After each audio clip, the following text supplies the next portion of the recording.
Bonjour à tous, chers élèves de deuxième année niveau 1. Aujourd'hui, je vous propose un exercice de trigonométrie assez classique. Vous avez des points et il nous faut les coordonner.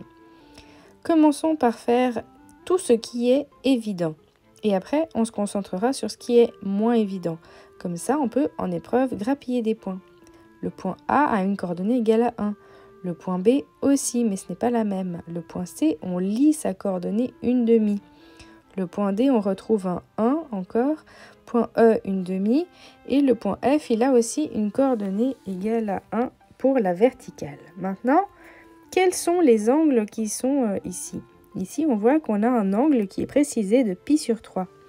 Intéressons-nous à ce point C qui est sur le cercle. On va trouver le triangle rectangle correspondant à cette situation. On a pu lire une demi et on sait que le rayon vaut 1. Donc, on cherche ici l'opposé de ce pi sur 3. Ici, puisqu'on a deux côtés, on peut simplement utiliser le théorème de Pythagore pour trouver notre côté.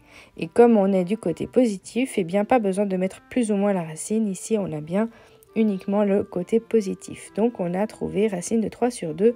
On peut compléter notre point C. Ensuite, on va regarder si on pourrait trouver cette même longueur à un autre endroit. Et oui, le point E, eh bien, on voit qu'il aura cette même disposition, mais version négative et pour sa coordonnée horizontale. Maintenant, il va nous falloir passer à un autre point. Le point A sort du cercle, mais il y a toujours un triangle rectangle. On peut le détacher du système et puis regarder qu'on a toujours notre angle pi sur 3. Cette fois-ci, c'est la base qui vaut 1. Donc, le côté opposé est à chercher sur l'adjacent 1, donc ça veut dire que notre côté cherché, c'est la tangente de pi sur 3. N'oubliez pas de mettre votre calculatrice en radian et on trouve racine de 3. Donc là, on complète le point A et donc avec les coordonnées terminées.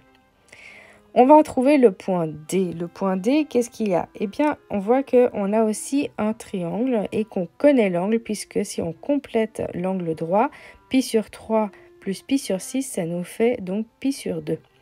Finalement, donc, on sait qu'on va avoir de nouveau une tangente. Et donc, cette tangente, eh bien, quand on la tape à la calculatrice, elle est toujours positive. Sauf que ici, c'est une coordonnée verticale. Et donc ici, il nous faudra mettre un moins devant puisqu'on est du côté négatif. Et maintenant, il nous manque encore les points B et les points F. Alors, commençons par le point B. Ici, on va retrouver la même longueur qu'on avait juste avant. Donc finalement, c'est un point en dehors du cercle qui est la même taille puisqu'on retrouvera notre pi sur 6 comme angle. Et donc, c'est de nouveau racine de 3 sur 3. Et pour le point F, eh bien, c'est la même longueur qu'on avait retrouvée avant. Donc avec une tangente et on a juste à mettre un négatif puisque c'est une coordonnée horizontale négative. Regarder une vidéo n'est pas réviser. Allez donc maintenant faire des exercices de vos séries.